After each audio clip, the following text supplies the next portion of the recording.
दोस्तों, क्या आपने कभी सोचा है कि हम भारतीय लोग इतने इमोशनल क्यों होते हैं? छोटी छोटी बात पर गुस्सा हो जाना, प्यार प्रेम में पागल हो जाना और तो और अपने हाथों की नसें काट लेना, ये सब आज हमारे डीएनए का हिस्सा बन चुका है। अभी हाल ही में रिलीज हुई मूवी सैयारा को देखकर लोग थिएटर में रोते हुए नजर आए। देखिए, इमोशनल सीन को देखकर आंखों का नम हो जाना तो ठीक है, लेकिन इस तरह से फूट फूट कर रोना हम भारतीयों की मेंटल एबिलिटी को किस तरफ लेकर जा रहा है? क्यों लोग धीरे धीरे अपनी रैशनल एबिलिटी खोते जा रहे हैं? लोग बिना एक पल विचार किए पॉलिटिशियन, नेताओं, बाबाओं के भक्त बनते जा रहे हैं। सोशल मीडिया पर एक वीडियो वायरल है जिसमें एक लेडी नरेंद्र मोदी, जो कि देश के प्रधानमंत्री है, उन्हें वो लिविंग गॉड बता रही है। उनका सेवा करेंगे तो धन्य हो जाएंगे, इतना ही बोल। प्रधानमंत्री जी से मुलाकात हुई? हाँ, मिली, दर्शन हुआ, उनका दर्शन हुआ, नमस्कार किया। जब आप यूके दौरे पर आए प्रधानमंत्री ji, thank you so much for coming and giving up. अरे एलविश भाई के आगे कोई बोल सकता है क्या? एलविश भाई, ये वास्तव में नेताओं के प्रति दीवानापन है या फिर युवा अपने सोचने समझने की क्षमता खो चुके हैं और ये भावनाओं में बहकर इतने अंधे हो जाते हैं कि सही और गलत के बीच फर्क करना ही भूल जाते हैं? और किस प्रकार ये ओवर इमोशनलिटी यूथ और हमारे समाज को इफेक्ट कर रही है? नमस्कार दोस्तों, मैं हूं आपका दोस्त रघु और आज हम इन्हीं सब चीजों के बारे में पता करने वाले हैं। तो प्लीज कहीं जाइएगा मत, बन रही इस वीडियो के अंत तक।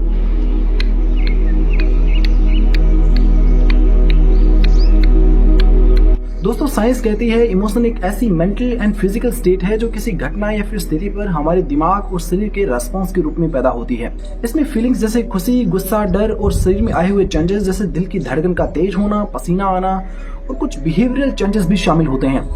दोस्तों, इमोशन हमारे जीवन का हिस्सा है, लेकिन भारत में इमोशन कुछ ज्यादा ही ड्रामेटिक हो जाते हैं। अभी हाल ही में रिलीज हुई मूवी सैयारा को देखकर लोग थिएटर में रोते हुए नजर आए हैं। सैयारा देखकर सिनेमा हॉल्स में लोगों का क्या हाल हो रहा है, इसकी एक झलक सामने आई है।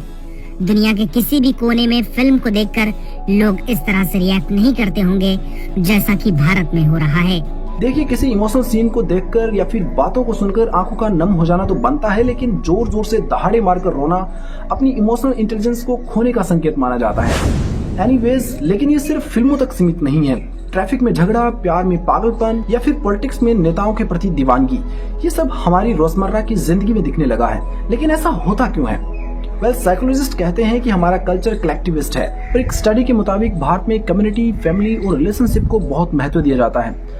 हमारी बॉलीवुड फिल्में, रामायण, महाभारत जैसी कहानियां हमें इमोशनल बनाना सिखाती है। दोस्तों, psychology of mind and culture की स्टडी हमें बताती है कि इंडियन फिलोसफी में इमोशंस को डिजायर और अटैचमेंट से जोड़ा जाता है। गीता में भी कहा गया है कि अनकंट्रोल्ड डिजायर्स इमोशंस में डिसबैलेंस लेकर आते हैं, लेकिन हमारा समाज आज इसे खुलकर एक्सप्रेस करने की इजाजत देता है।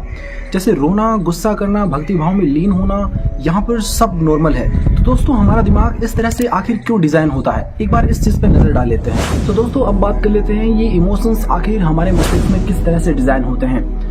हमारे दिमाग में एक खास नेटवर्क होता है जिसे हम लिम्बिक सिस्टम कहते हैं और यही हमारे इमोशंस का हेड ऑफिस होता है, जिसमें ब्रेन का अमिगडाला पार्ट हमें ये बताता है कि किस सिचुएशन में हमको डरना है, गुस्सा करना है या फिर खुश होना है। फॉर एग्जाम्पल, हम किसी कुत्ते के भौंकने से डर जाते हैं। दूसरा है हिपोकैम्पस। ये हमारी मेमोरी और पास्ट एक्सपीरियंस को स्टोर करके रखता है। जब कोई सिचुएशन आती है तो पीछे के स्टोर्ड डेटा से ये वेरीफाई करता है। फॉर एग्जाम्पल, हमें बचपन में किसी कुत्ते ने काटा है तो जब भी हम नेक्स्ट टाइम किसी कुत्ते को देखते हैं तो हमें डर लगता है। That's all because of the amygdala part of the brain. दोस्तों, नेक्स्ट है प्रीफ्रंटल कॉर्टेक्स। ये हमारे ब्रेन का थिंकिंग पार्ट है। बेसिकली ये अमिगडाला को कंट्रोल करता है ताकि हम हर वक्त सिर्फ भावुक होकर या फिर इमोशनल होकर रिएक्ट ना करें। दोस्तों, नेक्स्ट है हाइपोथैलेमस। ये हमारे शरीर की फिजिकल रिएक्शंस को कंट्रोल करता है, जैसे दिल की धड़कन का तेज हो जाना, पसीना आना, हाथ पैर का कांपना वगैरह। दोस्तों, असल बात सिर्फ ब्रेन की नहीं बल्कि हमारी परवरिश और संस्कारों की भी है। कौन सी चीज हमें इमोशनली झकझोर देगी, ये पूरी तरह से हमारी अपब्रिंगिंग और एक्सपीरियंस पर निर्भर करता है। बचपन में जिन चीजों पर हम अपने घर, परिवार या फिर समाज को भावुक होते हुए देखते हैं, वही वायरिंग धीरे धीरे हमारे दिमाग का हिस्सा बन जाती है। यानी ब्रेन अकेला जिम्मेदार नहीं है, कल्चर भी उतना ही बड़ा फैक्टर है। दोस्तों, हमारे देश में कल्चर और इमोशंस प्रैक्टिकली अलग नहीं हो सकते। पूजा पाठ, त्योहार, शादी, मातम, हर जगह ओपनली भावनाओं को सेलिब्रेट किया जाता है। यहाँ इमोशंस को कमजोरी नहीं बल्कि एक ताकत समझा जाता है। भक्ति की परंपरा इसका सबसे बड़ा उदाहरण है और ये इतनी गहरी होती है कि अगर हमें अपने भगवान या फिर गुरु में कोई कमी भी दिखे तो भी हम डाउट नहीं करते। और यही हमारा डिवोशन, समर्पण सिर्फ भगवान तक सीमित नहीं रहता बल्कि इंसानों तक भी फैल जाता है, फिर चाहे वो इंसान कितना भी गिरा हुआ क्यों न हो। भगवान अपने आप से अपने आप में खेलते हैं। हमें ये भावना करनी है कि आसाराम मेरे राम है, मेरे ठाकुर है। वो चाहे बाहर खेले, चाहे इधर खेले, वो चाहे माया का खेल खेले, चाहे ब्रह्म का। हमने बचपन से यही देखा है कि किसी के पैरों की धूल को माथे से लगाना, किसी संत के लिए सड़क पर लेट जाना। और इंटरेस्टिंग बात यह है कि जब कोई ऐसा करता है तो उसे हमारा समाज सम्मान भी देता है। और यही कंडीशनिंग हमें सिखाती है कि इमोशन इज पावर और रैशनैलिटी तो बस एग्जाम और साइंस की लैब तक सीमित रह जाती है। इसी वजह से कोई अगर ज्यादा लॉजिकल सोच रखता है तो हमारा समाज उसे रिपेल मानता है। हमें सिखाया जाता है कि भगवान से डरना चाहिए, धर्म ग्रंथों को कभी चैलेंज मत करो, बड़ों की हर बात को मानो, चाहे फिर वो गलत हो या फिर सही हो। और ऐसा होने से धीरे धीरे सवाल पूछने की आदत मर जाती है और इंसान सिर्फ फॉलोवर बनकर रह जाता है। यही वजह है कि आज के यूथ में हीरो वर्शिप कल्चर इतना स्ट्रॉन्ग है। नेता और बाबा लोगों के लिए किसी देवता से कम नहीं है। उनसे सवाल पूछने की बजाय लोग उनके दर्शन करके भावुक हो जाते हैं, जबकि असली सवाल ये होना चाहिए कि आपने जनता के लिए क्या किया। लेकिन नहीं, हम इंडियंस तो सिख कल्चर में जीते हैं। किसी फिल्मी हीरो की मूवी रिलीज हो तो भीड़ उसके घर के बाहर लगी मिलेगी, थिएटर्स हाउसफुल हो जाएंगे। लेकिन क्या आपने कभी इतनी भीड़ किसी लाइब्रेरी या फिर आर्ट गैलरी के बाहर देखी है? शायद नहीं।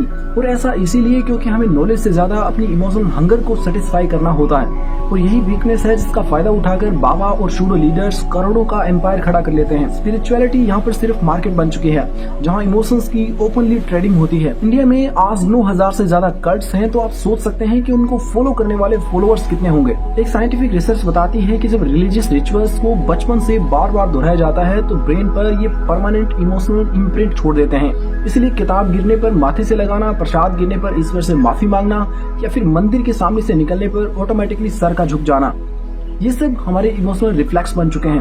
दोस्तों, समस्या ये है कि ये कंडीशनिंग हमारी क्रिटिकल थिंकिंग को नष्ट करती जा रही है।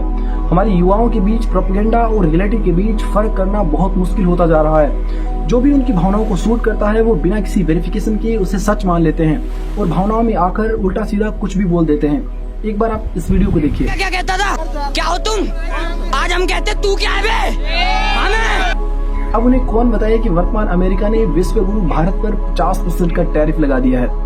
अब वो हमसे कहते हैं कि तुम कौन हो भाई? यानी इमोशनल होकर भारत विश्व गुरु है ये नारा लगा देने से जमीनी हकीकत नहीं बदलती। दुनिया की राजनीति हमेशा इमोशन से नहीं बल्कि लॉजिक और नेगोशिएशन से चलती है। इस इमोशनल ओवरड्राइव का असर सिर्फ आम भारतीयों पर नहीं बल्कि सबसे ज्यादा यूथ पर देखने को मिलता है। आज सोशल मीडिया एक ऐसा प्लेटफॉर्म बन चुका है जहाँ पर इमोशनल कंटेंट तुरंत वायरल हो जाता है। वीडियो क्लिप्स मिनटों में करोड़ों लोगों तक पहुँच जाती है। अगर किसी वीडियो में राष्ट्रवाद या फिर धर्म के बारे में कुछ बोल दिया तो बिना किसी वेरिफिकेशन के लोग उसे वायरल करना शुरू कर देते हैं। और इससे हमें साफ पता चलता है कि सोशल मीडिया और फैक्ट प्रोपेगेंडा ने भारतीय युवाओं की सोच पर कितना गहरा असर डाला है। बार बार इमोशनल होने वाली अप्रोच ने हमारी यंग जनरेशन का कचरा बना दिया है। यहाँ स्कूल और कॉलेजेस शिक्षा के स्थान नहीं बल्कि फैक्ट्रीज बन चुके हैं। यहाँ से निकलने वाले बच्चे क्रिटिकल थिंकर नहीं बल्कि फॉलोअर्स बनकर निकल रहे हैं।